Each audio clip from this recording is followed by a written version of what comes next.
Hey there, EB here. Anything but bland weekly update. Looking forward to talking with all of you today. So much has happened just in the past 2 days. A lot of tragedy with the mass shooting in Minneapolis that we'll talk about, but just some other stuff. Obviously, it's football weekend. Uh, Big football games with Clemson against LSU. Alabama, Florida State, and then the mother of all games at 12 o'clock on Saturday, Texas against Ohio State for a rematch of the national championship game last year. And we'll finally get to see Arch Manning as a starting quarterback of Texas. So we'll talk about that a little later. But let's start off. Obviously everybody's back at school with their children and kids in college, and fall, the air's starting to be a little crisp at night. In the morning, when Renee and I wake up, we go out and it's breezy on the lake. It's just a really good time of the year. Spring and fall are just my favorite seasons. Obviously, I love winter because I'm a big skier. Just a real four seasons type of uh, year type of guy. I love summers, love winters. There's not just any season that I dread. So in South Carolina, you do get four seasons of the year. You get, cold weather in the winter, not a lot of snow, obviously, but you do get the winter chill, and not having to drive and walk in snow and ice is a plus. So that's why all of us live in the South or live in South Carolina. So it's pretty good. Let's talk about the shooting that took place in Minneapolis at that Catholic school yesterday. It is absolutely heartbreaking that parents send their kids to school and that this kind of stuff can happen. The shooter who killed two young children and injured a number of people and children uh, was a transsexual 23-year-old who went by the name of Robin, a very troubled person. Regretted that supposedly that he had turned transgender. Regretted that some of the things that he had done in the previous years. Spoke Hitler's name at various times, but really, what's so sad is that these young kids. This was the first day of school. They're in church of all places, not just school, but in church, and they were praying. And I listened to the mayor of Minneapolis, who said, "Look, let's not. I'm tired of hearing thoughts and prayers, and I've talked about this before."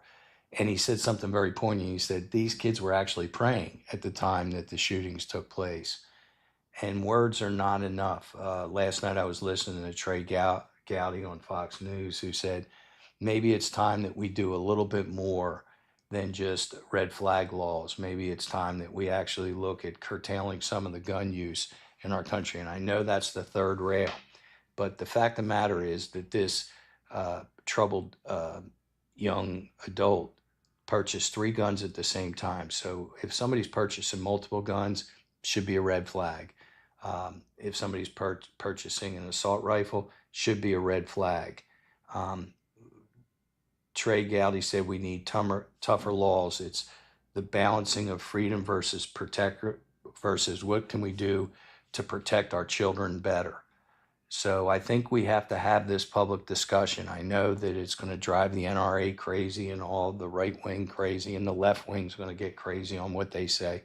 But we really have to have these discussions because it's not a one size fits all mass shooting thing. Sometimes at Navalny, or whether you have up in Connecticut, or you have it in Florida, or at the LGBT bar in Florida, or different shootings that you've had in Texas. Minneapolis seems to have had a number of shooting problems. That's where I think one of the legislatures was shot when they answered the door. It's just a real problem, and I'm sick and tired of being sick and tired, as Jesse Jackson said, about these mass shootings. It's got to stop. Kids who are 8 years old should not be talking about shooting. And a friend jumped on me and saved me, and that friend was shot. I don't know how parents are sending their kids to school today. Thankfully, my kids are grown and I don't have to deal with that added pressure. This morning I woke up and there is a big battle going on with the Health Human Services between Bobby Kennedy and the head of the CDC, who was Suzanne Menarez. She was appointed actually last month by the Trump administration to be head of the CDC, and she was Senate approved. Bobby Kennedy fired her yesterday and notified the White House. The White House said she was fired, but since she was Senate approved with the consent of Senate, it's only the White House that can fire her. And the question is Donald Trump going to side with Bobby Kennedy and fire her? She would not adopt and endorse the new revised vaccine policies that Bobby Kennedy wants to promulgate. Um, she hired Abby Lowell, who is found himself in a number of different high-profile litigation matters. He represented Hunter Biden. He's representing Laura Cook, who was fired from the Federal Reserve Board. So we'll talk about her in a little bit too. But this is pretty problematic because after she was terminated, Miss Menarez from the CDC, five of her subordinates who had been there for a long time and know a lot about vaccinations resigned in protest because Bobby Kennedy is starting to start exactly what he said he wasn't going to do when he went before the Senate, which is um, promulgate anti-vax theories. He's supposedly coming out with a report that's going to say that vaccines cause autism. Remember, Bobby Kennedy has made a living and spent his life trafficking healthcare misinformation. He is not a doctor. He doesn't know his ass from first base when it comes to medical issues. He's a lawyer. It would be like me talking about surgeries and how you should do it. Yeah, I can read about it. I can learn about it, but I'm not having my hands inside somebody's open body.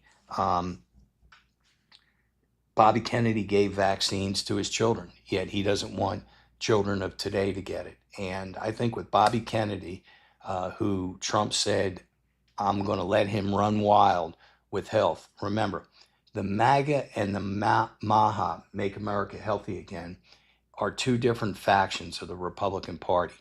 I totally agree that Bobby Kennedy is on something with fast foods and dyes that are used in foods. Got no problem with that.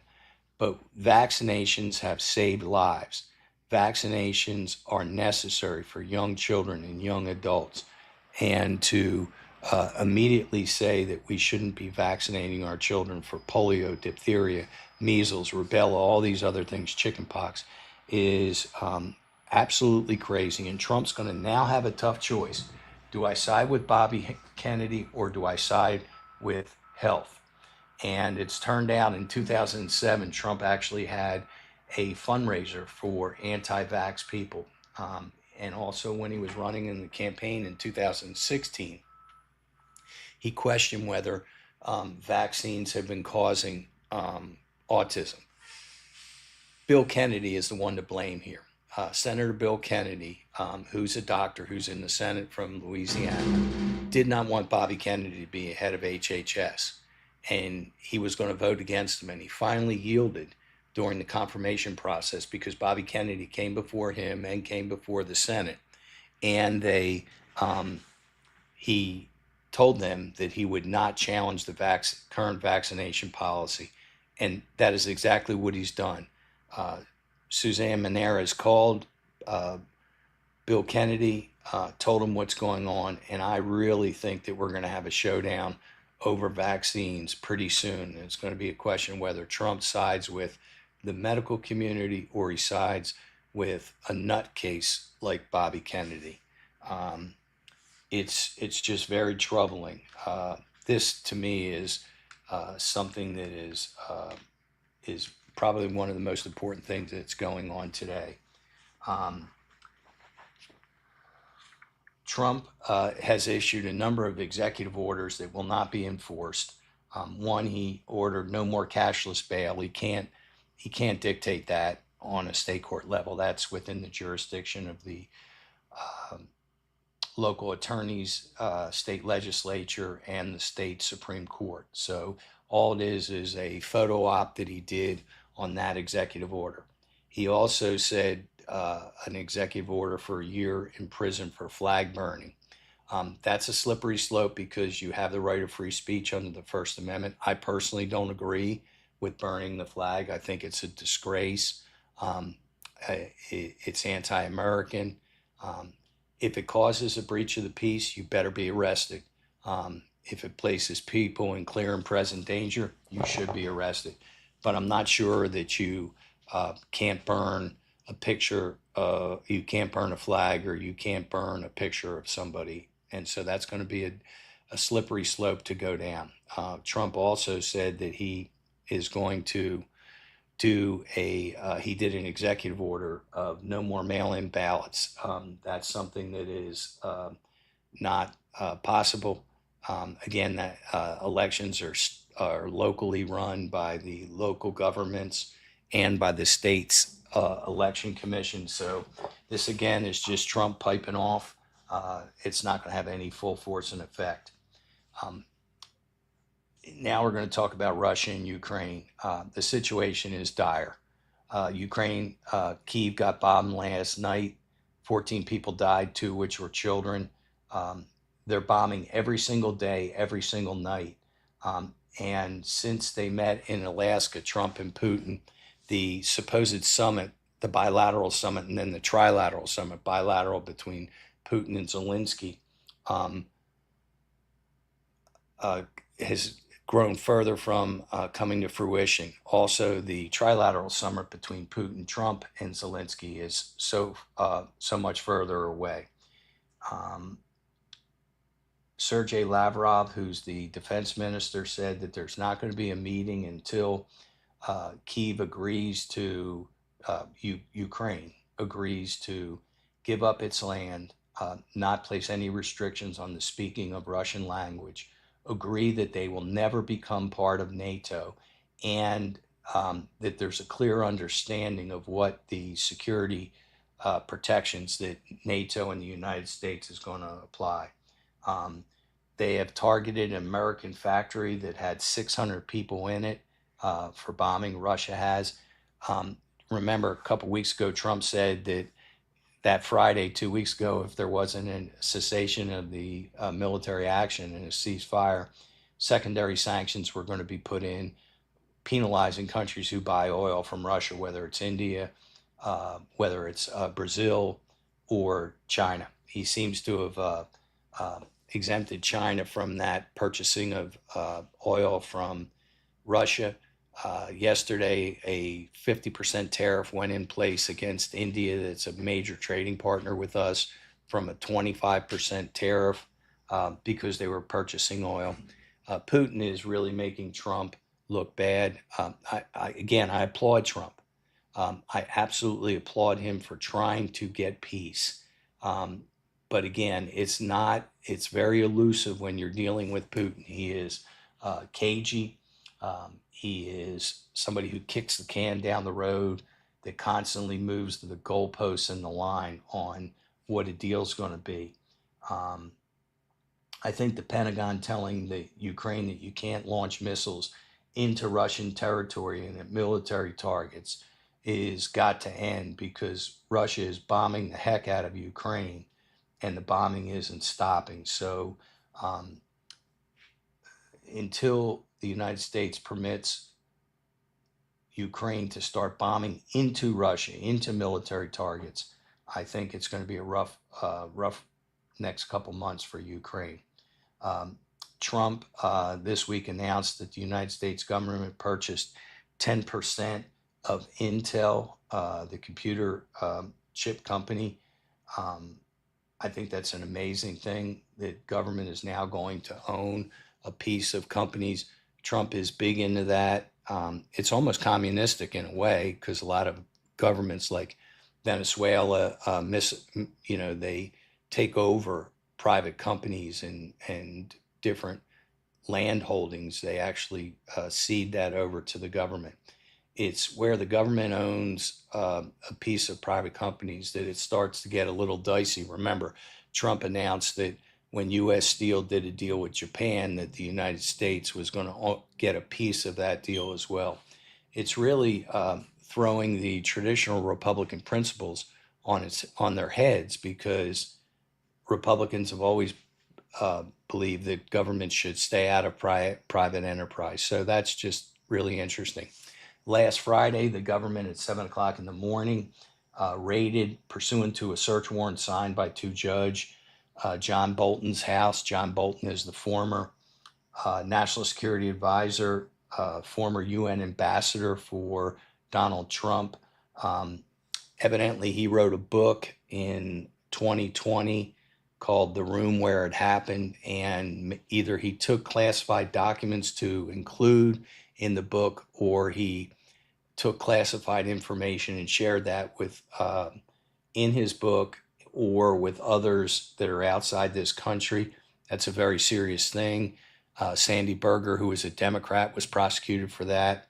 Um, Trump called Bolton un-American. Well, don't forget, Bolton has been unrelenting on Trump for how he permits Putin to constantly get legitimacy on the world stage, and how he never follows through with any of his threats to sanction Putin.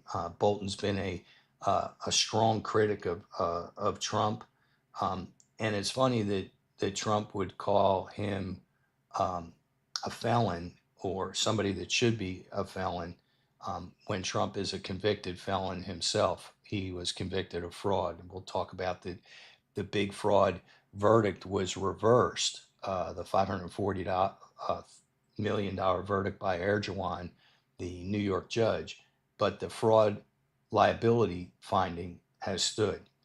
Um, you know, John Bolton is somebody that has given him a lot of his adult life to the United States. In fact, there's a fatwa, I think it is, a death notice out by the country of Iran against John Bolton, and he had 24-hour protection. When Trump came into office during the spring, he took that protection away, and so there's a death, um, uh, I guess, a death hope put out by Iranians, and John Bolton has no protection for that.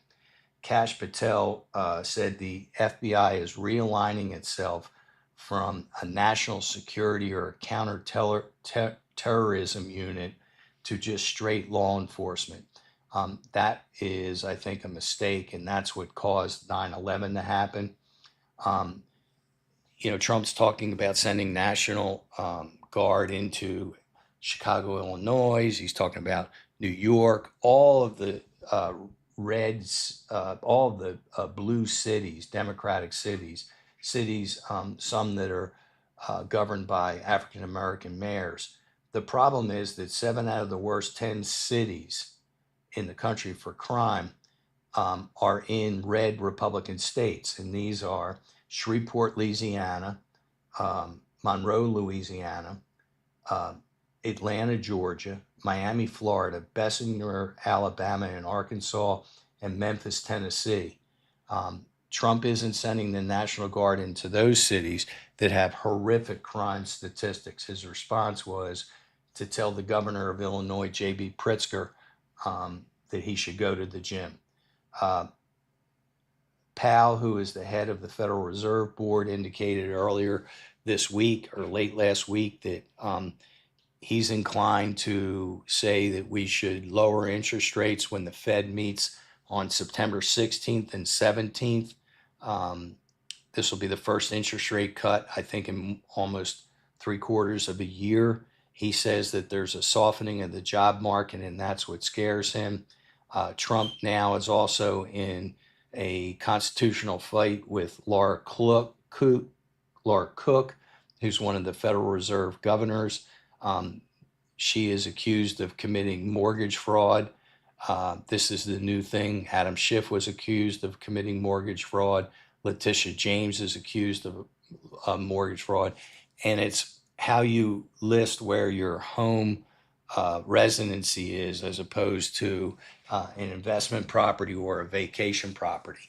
Um, it's kind of rich because Trump did the same thing that got him convicted on, in the sense that when he was applying for bank loans, he would inflate the value of his property so that he could borrow money, a lot of money.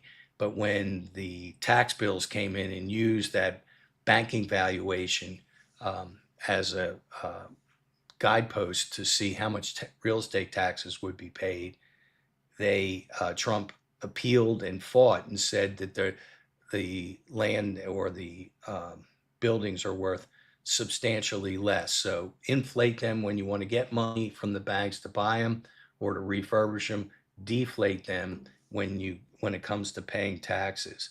Um, Mrs. Cook uh, claims that she can't be fired. She will not resign. She said that this is going to be a constitutional fight between the independence of the Federal Reserve Board and the executive branch. We're watching Gavin Newsom just troll the heck out of Donald Trump on his tweets. He's doing exactly what Trump does. His tweets are in all caps. He talks about how handsome he is, like Trump does, and how smart he is. He ends his tweets with, or his internet messaging with, "Thank you for your attention to this matter." And he's kind of separating himself. Not a big Gavin Newsom fan, but he's actually separating himself from the other Democrats because he's hitting Trump head on, and it's starting to irritate Trump. So I think the only way you stand down a bully, is you got to slap him. You can't be nice. You got to bully a bull. So good for Gavin Newsom to do that. Israel bombed a hospital and 5 journalists were killed this week. I think that's very problematic for Israel. Israel is just going so far beyond what the original military objectives were to decapitate Hamas. They've accomplished that a year ago. But Bibi Netanyahu does not want to end this war because then his trial for corruption will resume.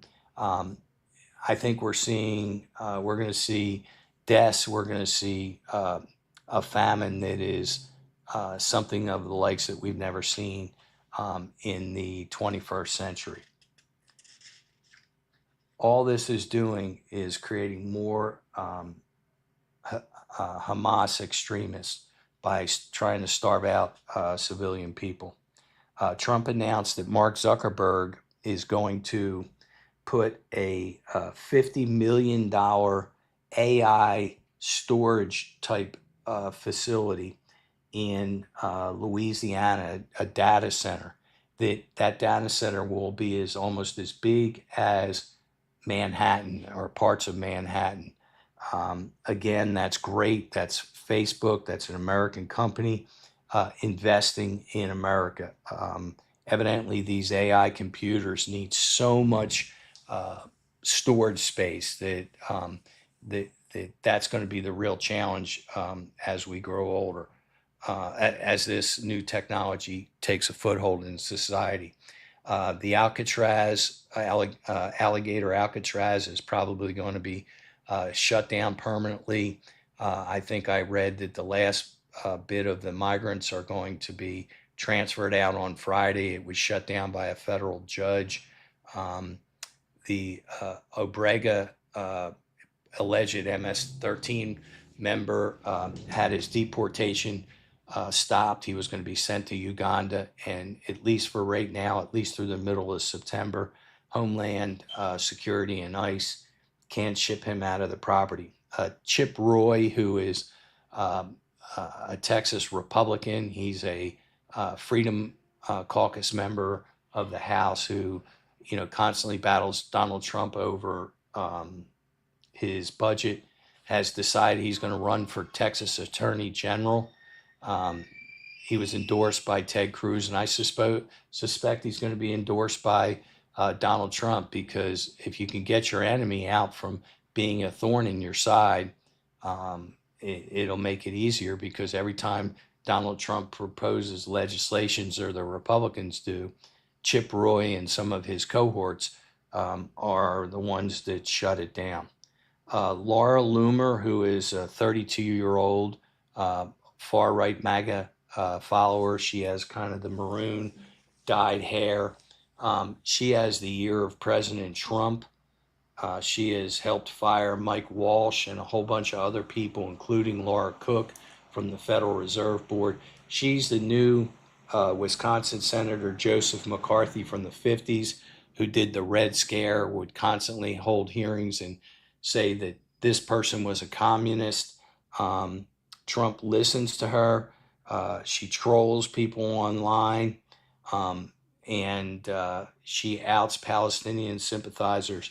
So she's someone that is very powerful. Although the White House staff doesn't like her and doesn't let her in, Trump does like her.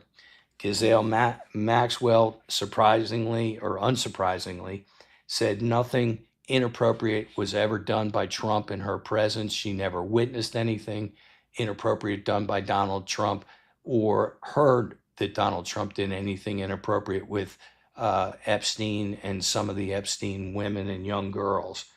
She said she's never seen him get a massage. Um, the problem is she's playing to an audience of one right now. That's why she wants to get pardoned. Trump did move her to a lesser security prison after she met with the Chief Deputy Attorney General of the United States. Um, Trump said, she said that she's never seen Trump do anything inappropriate with a woman of any age. Um, Never saw any appropriate habits.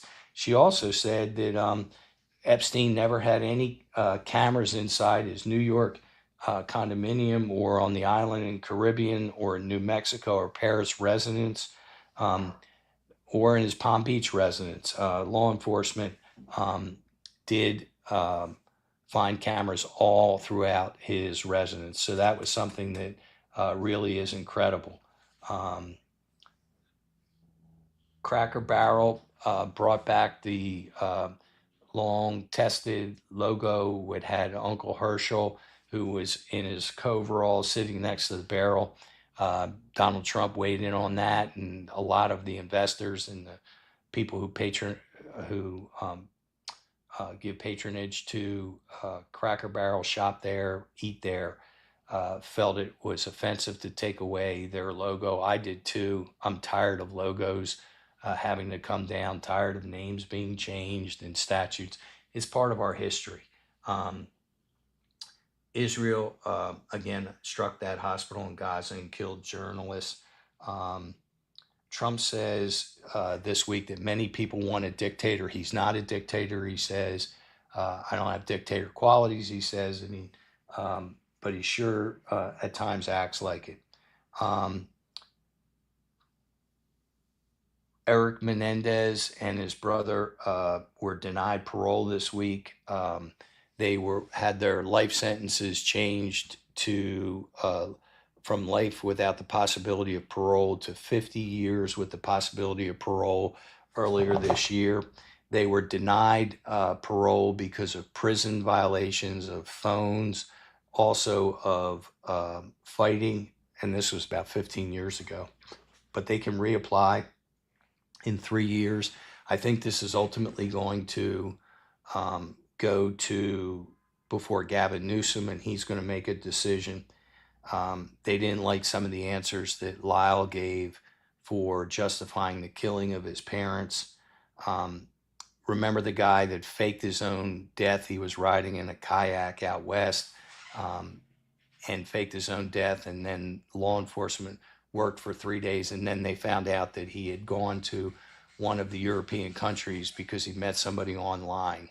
It was a wife and 3 kids that he left behind.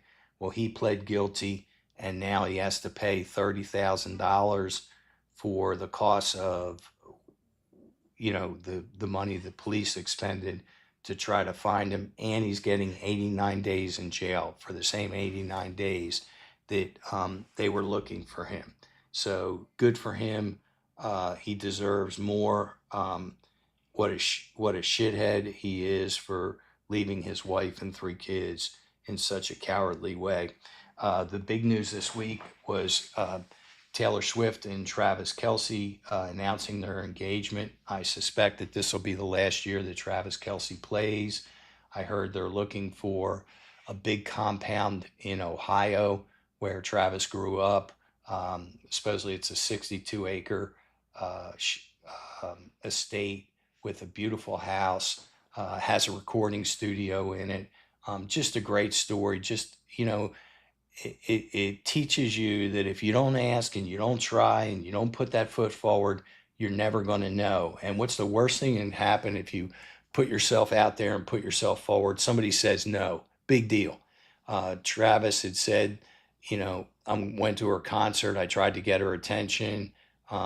He put himself out there on the internet and said that, he wanted to date her. I mean, it was just full of courage and good for him. And can you imagine if you're um, uh, Travis Kelce's brother and his wife, Kylie, and you're texting with Taylor Swift? It's like, hey, what do we get mom for Christmas? Or should we do a birthday party for mom's 70th birthday? And, it must be surreal that you're texting with somebody who is as well known and popular as Taylor Swift. So it's good for the NFL. It's good for her. She deserves happiness, and so does he.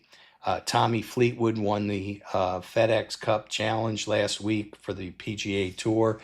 It was his first win in 146 starts. He had 30 top five finishes without a win, a couple second place finishes where he was up going into the last day this year at two tournaments.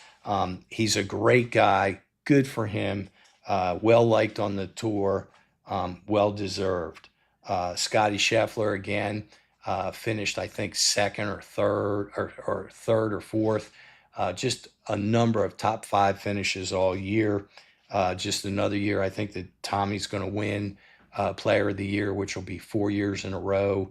And he's been number one at the top of the world for well over 200 weeks. He's starting to approach, I think Tiger was like 600 weeks at the top, number one. Keegan Bradley selected Patrick Cantlay, Colin Morikawa, Sam Burns, Justin Thomas, and a couple other players as his captain's pick. But the surprise was he didn't pick himself.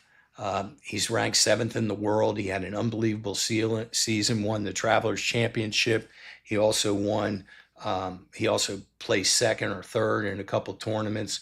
But truly a selfless act being the captain of the Ryder Cup and not picking himself. There were a couple of players that probably were surprised that they didn't get picked, Maverick McNeely and some other players. Terry McLaurin signed for $96 million. He's a receiver for the Washington Commanders.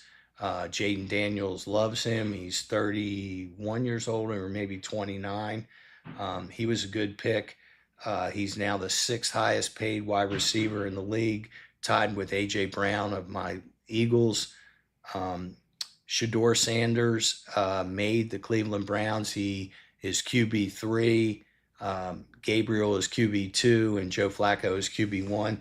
Kenny Pickett, who was the number 2 quarterback for Cleveland, was traded to the Los Angeles Raiders because Aiden O'Connell, who was the backup to Geno Smith, who was traded from the Seattle Super Seahawks to the Raiders after Pete Carroll became coach.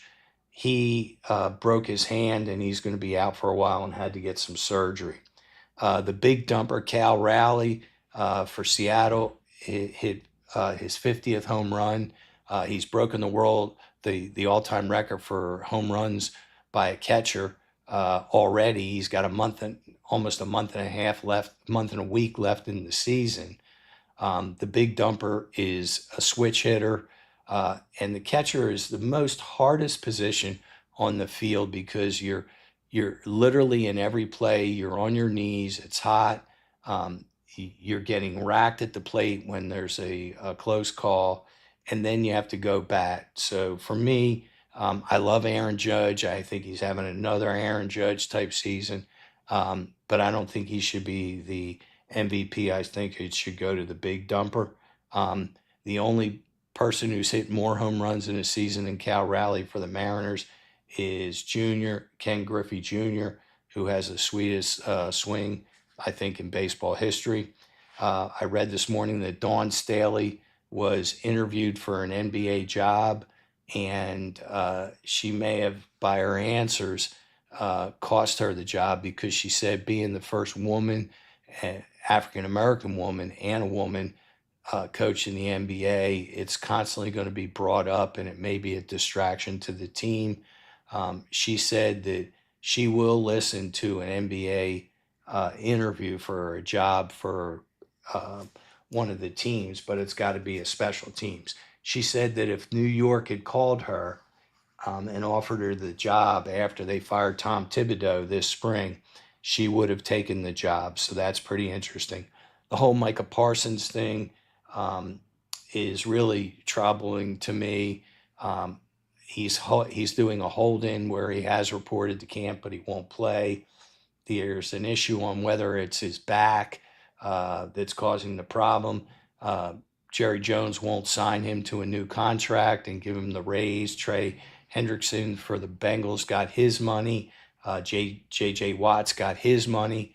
Michael Parsons is one of the best end linebacker pass rushers in the NFL. Not great against the run, but his behavior last Friday night was disgraceful. He came out onto the field. He didn't have his Dallas number 11 jersey on, and he laid down on the trainer's table and acted like he was sleeping during the game. I think that's a disgrace for your teammates. And if you're going to do that, don't show up. Again, we have a monster weekend of football. Looking forward to see Arch Manning play. Um, the question is he going to be as good as they say? The picks in the draft are saying Arch Manning is going to be number one. Lenore Sellis for USC is going to be number two, and Kate Klubnik for Clemson is going to be number four. Kate Klubnik was the victim of a false hoax this week where um, someone reported on the internet that he had gotten in a major accident and his mother had called him on the phone. She was so distressed, and he had to say, no, that's false, that it was somebody playing, you know, planning a false story. I think that's very dangerous, especially for older parents or older people that they could, God forbid, have a heart attack. So this stuff has to stop. Um, it, Quentin Ewers was the starting quarterback for Texas last year. He was a seventh round pick this year in the NFL. So I got a feeling that Steve Sarkisian would be playing um, Arch Manning over Clinton Ewers if he was that good. Um,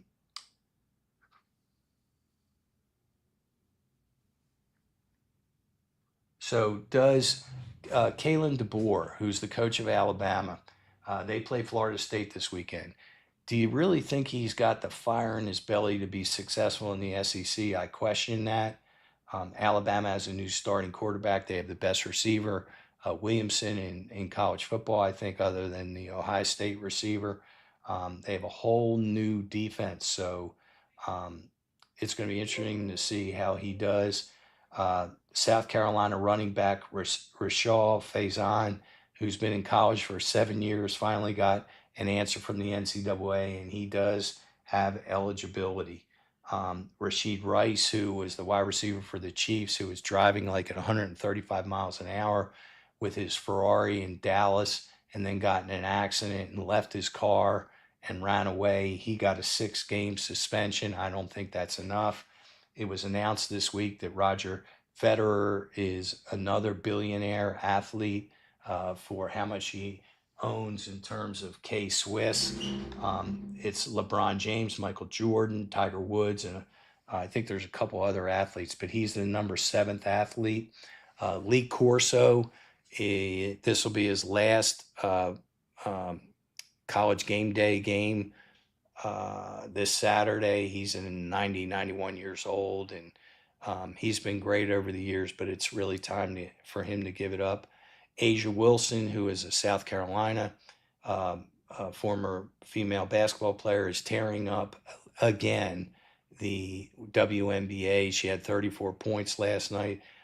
She's also dating Bam Amajero, who's the center for um, the Miami Heat. Um, we have finished the new Netflix limited series called Hostage.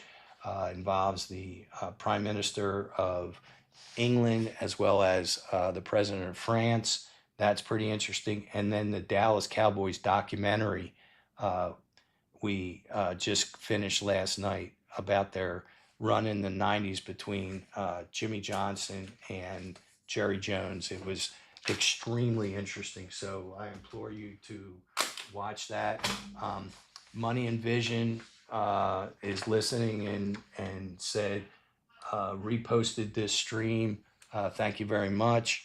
Um, we're going to talk now about some questions that have come in about the California redistricting plan that Gavin Newsom is proposing, Proposition 50, which has to go before the voters in November because they had a bipartisan independent election commission about gerrymandering and redistricting. Um, I think it's going to be challenged in the courts. I think Texas is going to be challenged in the courts. They just redistricted themselves once the Democratic House members came back. I think it's going to escalate into a national free for all with every Republican state trying to redistrict and blue state Democratic states doing it. And it's literally going to be an arms race until the courts can get around it. Can Trump's executive order override the Supreme Court's order about flag burning? I do not think so. Um, so I don't think the administration can justify prosecuting these cases when it's protected free speech, unless, again, it causes a breach of the peace or a clear and present danger. Um, Trump threatens to send the National Guard to Chicago. Um, I think that's a real problem. We have the Posse Comitatus Act um, that was enacted in the 1800s that says you can't release the military against American citizens on American soil. Um, Chicago is a problem. I do love that city. Their mayor is completely unpopular. He's got a 21% approval rating. His name is Johnson, I think. He's got a couple more years to go before he can run for reelection or they can run somebody against him. They have tried to recall him a number of times. So the next question is about Lisa Cook. We talked about that. She's with the Federal Reserve Board. I think it's a real problem. Trump's going to try to stack the Federal Reserve Board. And I think the Supreme Court's not going to let him fire her because they want separation between the Federal Reserve Board with the executive branch to not be influenced by the president. Um, Again, I talked about Taylor Swift and Travis Kelce's engagement. I think it's just the best news for both of them. Hopefully, they get married soon and they can have children. I think she's great for the world. I think Travis Kelce's an excellent football player. He's not a prima donna. He's one of the hardest working football players around. Um, we had some body cam footage released by Kohlberger, which is chilling. Uh, he's getting harassed beyond belief in prison with being threatened with violence, sexual assault. Also, they're keeping him up through talking through the vents. So, couldn't happen to a nicer guy. And with that said, EB out. Weekly update done. Everybody have a great rest of the week and enjoy Labor Day. Enjoy the day off. Be thankful if you have a job. I am. And if you don't have a job, I wish you good skill in getting a job. Everybody take care.